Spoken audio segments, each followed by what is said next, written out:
Les Journées européennes du patrimoine, les 20 et 21 septembre 2014, avaient pour thème patrimoine naturel, patrimoine culturel.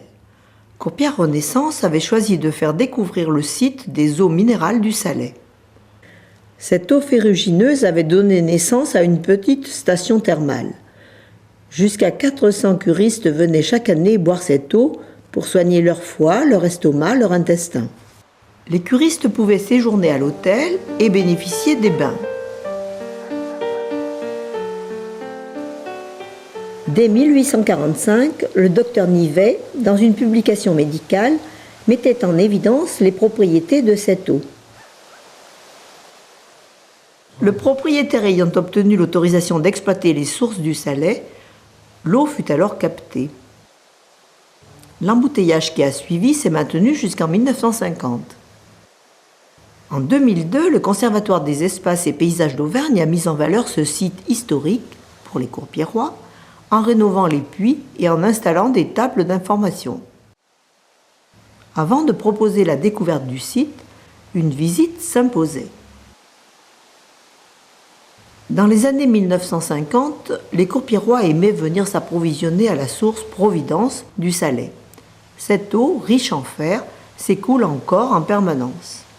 Sur la rive droite du Couzon, la source des Bénédictines était autrefois mise en bouteille et expédiée jusqu'à Paris.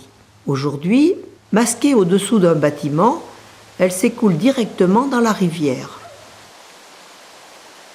3 autres sources sont réparties sur la rive gauche du ruisseau Le Couzon. La protection des puits a été rénovée par le Conservatoire des espaces et paysages d'Auvergne. Cependant, la nature ayant repris ses droits, une remise en état du site était nécessaire.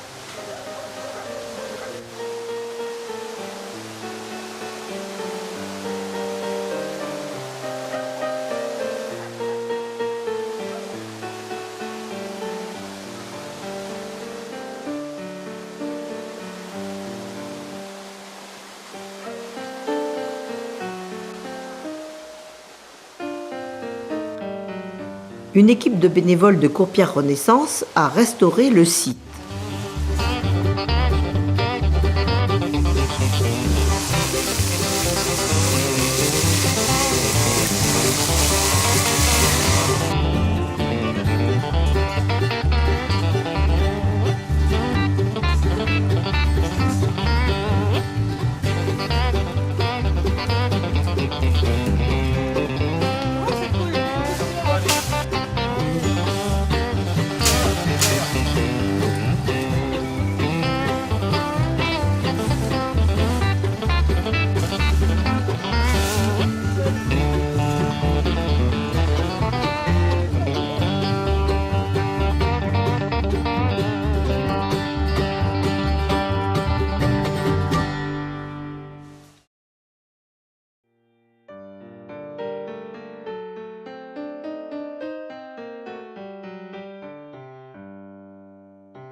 Les visiteurs sont venus nombreux durant les 2 jours.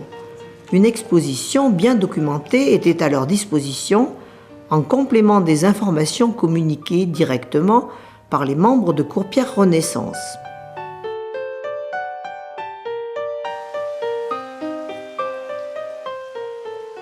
Les nouveaux Courpierois, et même les anciens, tous sont repartis avec une connaissance approfondie des eaux minérales du Salais, élément important de notre patrimoine.